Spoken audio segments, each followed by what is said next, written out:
السلام علیکم ورحمۃ اللہ وبرکاتہ۔ شیخ محترم، ذکر و اذکار جو کرتے ہیں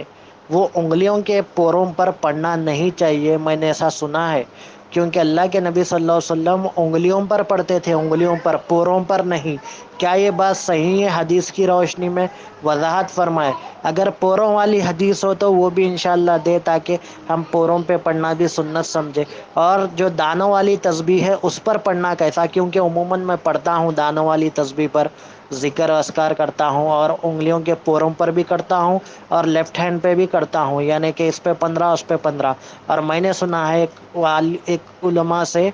کہ سعودی عرب کے علماء ہیں، انہوں نے کہا ہے کہ انگلیوں پہ پڑھتے تھے اللہ کے نبی صلی اللہ علیہ وسلم، پوروں پہ بھی پڑھا جا سکتا ہے، دونوں ہاتھوں پہ بھی پڑھا جا سکتا ہے، اور تسبیح پر بھی پڑھا جا سکتا ہے۔ تو اس بارے میں رہنمائی فرمائے کہ پوروں پہ پڑھاتے تھے اللہ کے نبی صلی اللہ علیہ وسلم یا انگلیوں پر، اور احادیث کی روشنی میں انشاءاللہ آپ بتائیں، تاکہ جو ہے ہماری رہنمائی ہو سکے۔ السلام علیکم۔ وعلیکم السلام ورحمۃ اللہ وبرکاتہ۔ الحمد للہ والصلاۃ والسلام علی رسول اللہ، اما بعد۔ ہاتھوں پر پڑھا جائے تسبیحات، یا انگلیوں کے پوروں پر پڑھا جائے، یا انگلیوں پر پڑھا جائے، اس میں درست اور صحیح بات یہی ہے کہ ہاتھوں کی انگلیوں پر پڑھا جائے، پوروں پر نہیں پڑھا جائے، کیونکہ ابو داؤد، ترمذی اور بہت ساری حدیث کی کتابوں میں حدیث آئی ہے کہ کان رسول اللہ صلی اللہ علیہ وسلم یعقد التسبیح، ایک حدیث میں آئے یعقد التسبیح بیدیہ، اللہ کے نبی صلی اللہ علیہ وسلم اپنے ہاتھ تسبیح پڑھنے میں اپنے ہاتھ کا عقد بناتے تھے، یعنی تسبیح میں عقد، اللہ کے نبی صلی اللہ علیہ وسلم تو جو ہے عقد بناتے تھے۔ اور شیخ عبدالعزیز ابن باز رحمۃ اللہ علیہ کہتے ہیں، عقد کہتے ہیں کہ انگلیاں جو 5 انگلیاں ہاتھ کی ہوتی ہے اس پر 5 انگلیوں پر پڑھا جائے، اس کو عقد کہتے ہیں۔ تو افضل، احوط، اقرب الی الدلیل یہی ہے کہ ہاتھوں کی انگلیوں پر پڑھا جائے۔ ہاں، وہ الگ بات ہے کہ اگر کوئی پوروں پہ پڑھ رہا ہے تو کوئی مسئلہ نہیں ہے انشاءاللہ، لیکن اس کو بھی چاہیے کہ وہ افضل کی طرف جائے، کیونکہ مفضول پر افضل کو ترجیح دی جائے گی،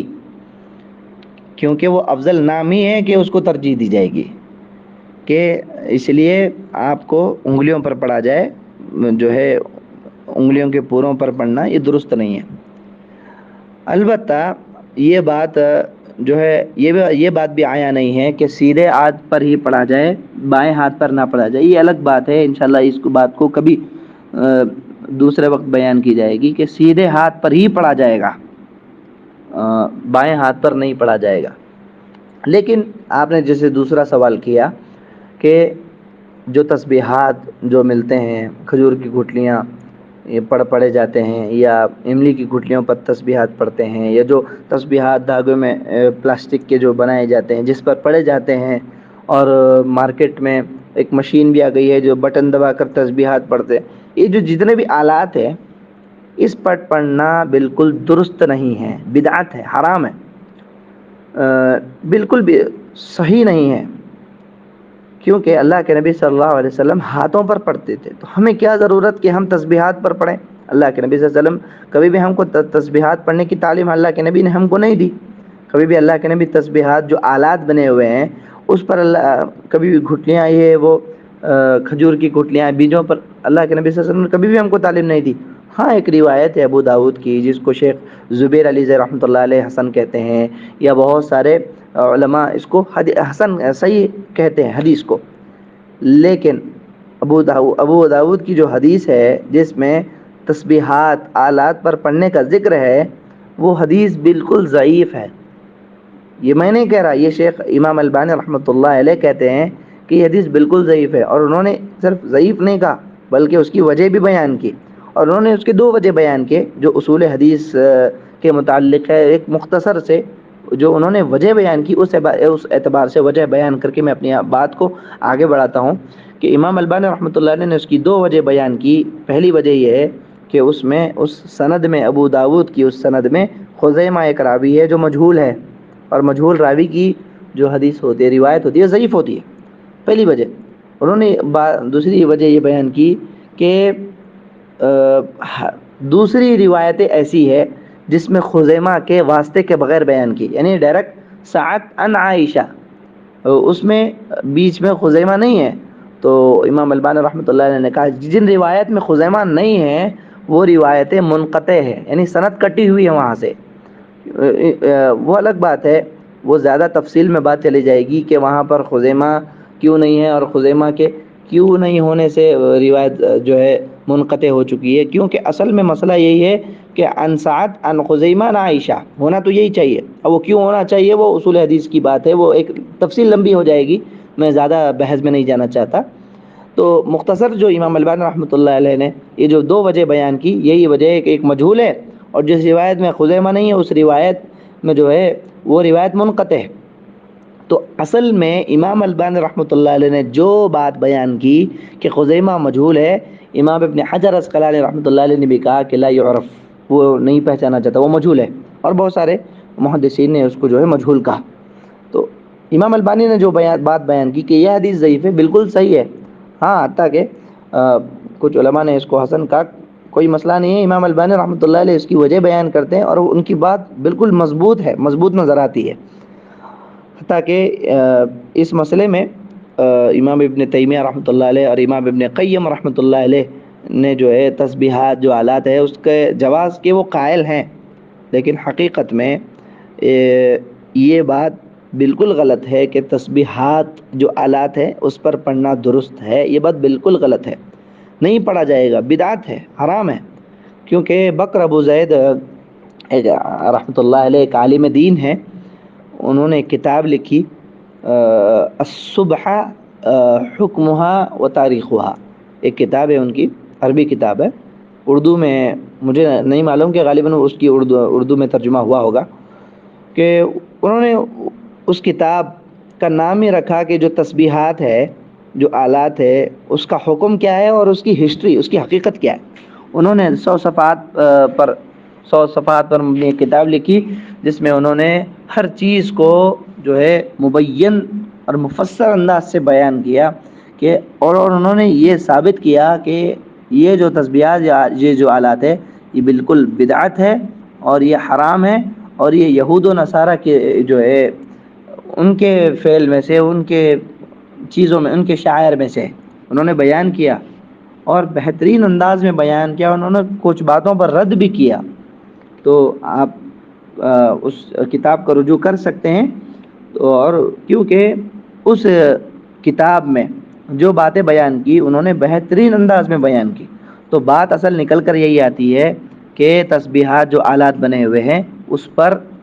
تسبیحات یا جو بھی اللہ کے حمد نہیں بیان کر سکتے۔ اللہ کے نبی صلی اللہ علیہ وسلم نے جو ہاتھوں پر بیان کیا صرف اسی میں، کچھ لوگ جو ہے صحابہ کے آثار بتلاتے ہیں، یہ بھی بالکل ضعیف ہے۔ اور اس کے علاوہ ایک صحابی کا قول بھی ہے، عبداللہ بن مسعود رضی اللہ تعالیٰ عنہ نے کچھ لوگوں کو دیکھا کہ وہ تسبیحات پر پڑھتے ہیں، ذکر و اذکار کرتے، تو انہوں نے سختی سے منع کیا اور کہا کہ کیا تم اصحاب رسول سے زیادہ علم حاصل کرنے لگے ہو؟ کیا تم ان سے زیادہ جانتے ہو؟ اور ابراہیم نقی رحمۃ اللہ علیہ جو مشہور جو ہے تابعی ہے، ان کا بھی قول ہے اس بارے میں کہ وہ اپنی اولاد کو جو ہے منع کرتے تھے کہ وہ تسبیحات پر پڑھیں، اور بہت سارے اقوال ہے، مجھے جو ذہن میں میں وہی کہہ رہا ہوں۔ تو یہی مسئلہ ہے کہ تسبیحات جو آلات جو مارکیٹ میں بنے ہوئے ہیں، چاہے وہ گھٹلی ہو یا پلاسٹک کے جو بنے ہوئے ہوں یا مشین پر جو بٹن ہے، اس کی کوئی حیثیت ہی نہیں ہے۔ دیکھیے تسبیحات اس پر پڑھتے ہیں، بدعت ہے، حرام ہے، تو ٹھیک ہے، لیکن لوگ اس کی ایسی تعظیم کرتے ہیں کہ تسبیحات ہے اس کو نیچے نہیں رکھیں گے،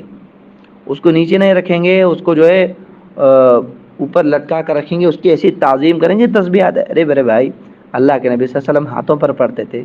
اللہ کے نبی صلی اللہ علیہ وسلم ہاتھوں پر پڑھتے تھے، اللہ کے نبی کی سنت کی کچھ تعظیم عظمت دیکھ لو، اللہ کے نبی ہاتھوں پر پڑھتے تھے، انگلیوں پر پڑھتے تھے، ٹھیک ہے۔ تو یہ جو تسبیحات ہے یہ بالکل نہیں پڑھ سکتے،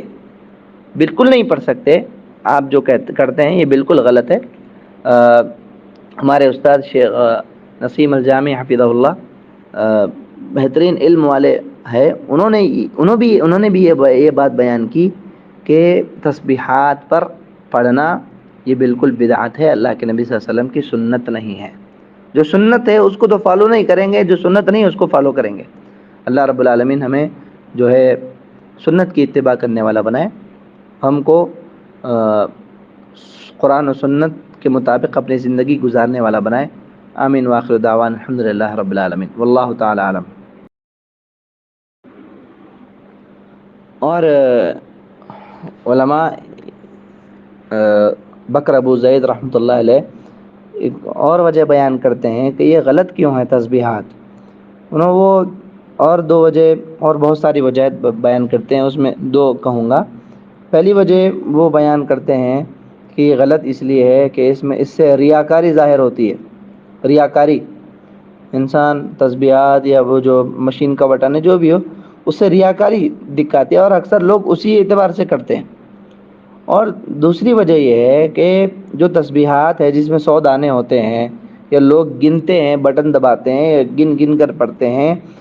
وہ یہ جو گننا ہے، یہ جو گنتی کو تخصیص کرنا ہے، یہ صرف اسی چیز میں ہوگا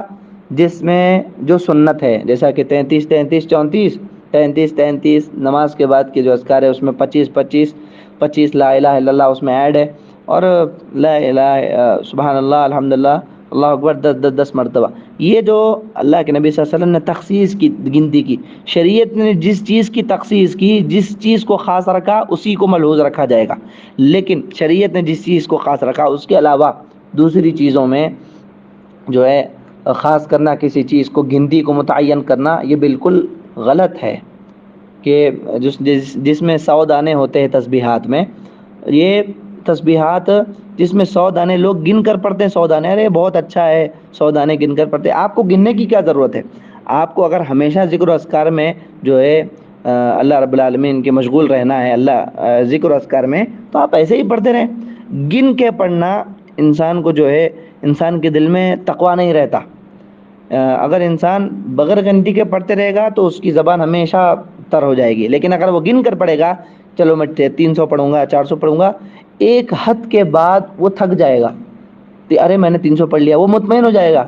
لیکن جو انسان بغیر گن کے پڑھے گا اس کا دل کبھی میں مطمئن نہیں ہوتا، ہاں میں اور کروں گا ذکر، میں اور ذکر کروں گا، میں اور ذکر اللہ کا کرتا رہوں گا۔ لیکن جو ذکر کا گن کر پڑھتا ہے، جو میں 1000 پڑھوں گا، 500 پڑھوں گا، 300 پڑھوں گا، وہ ایک حد مقرر کرتا ہے، اور اس کے دل میں یہ نہیں ہوتا کہ میں اللہ کا ذکر کر رہا ہوں، میں گنتی کو پورا کروں گا، بس اس کا ٹارگٹ یہ ہوتا ہے، ارے میرے کو 300 کرنا ہی کرنا ہے۔ ایسا نہیں کہ انسان اگر ضرورت ہو تو ذکر و اذکار جو ہے مشغول کچھ کام بھی کر سکتا ہے، اور خالی ٹائم پہ یا جو بھی ہو ہمیشہ اس کا ذکر جو ہے اس کی زبان جو ہے ذکر و اذکار سے خالی نہیں ہونا چاہیے۔ لیکن ایسے گن کے پڑھنا اور جو ہے یہ تسبیحات پر پڑھنا، یہ کہاں کا ایک جو ہے خشیت انسان کے دل سے نکل جاتی ہے۔ اور ایک بات اسی کے متعلق جو گن کر پڑھا جاتا ہے، عبداللہ بن عباس رضی اللہ تعالیٰ عنہ کے بارے میں آتا ہے، ایک صحیح سند کے ساتھ یہ بات میں نے کہیں پر پڑھی تھی، صحیح سند ہے، کہ وہ کتاب کا نام نہیں معلوم کہ وہ کس کتاب میں ہے قول۔ عبداللہ بن عباس رضی اللہ تعالیٰ عنہ کوفہ کی مسجد میں داخل جامع مسجد میں داخل ہوتے ہیں۔ وہ جب داخل ہوئے تو عصر کی نماز پڑھی، عصر کی نماز کے بعد ایک آدمی کھڑا ہوتا ہے، کھڑا ہو کر کہتا ہے کہ 100 مرتبہ سبحان اللہ پڑھو، 100 مرتبہ الحمدللہ پڑھو، 100 مرتبہ اللہ اکبر پڑھو۔ حالانکہ نماز کے بعد 33 33 33 مرتبہ ہے، جیسے میں نے 3 طریقے بیان کیے ویسا ہے،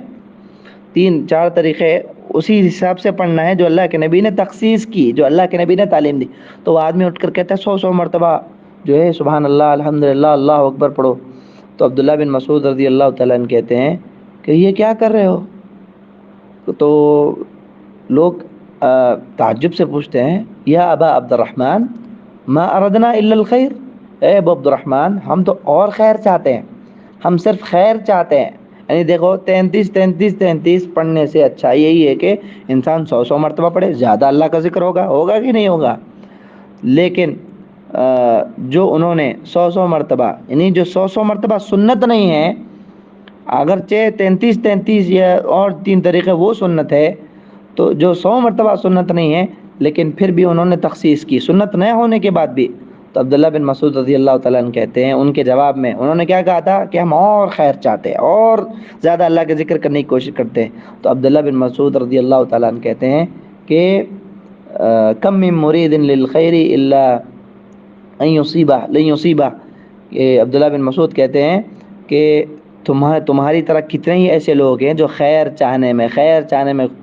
کتاب و سنت کو ملوز نہیں رکھا انہوں نے، کہ قرآن و سنت کو ملوز نہیں رکھا، سنت کو فالو نہیں کیا، یعنی 33 مرتبہ پڑھنا سنت ہے نا،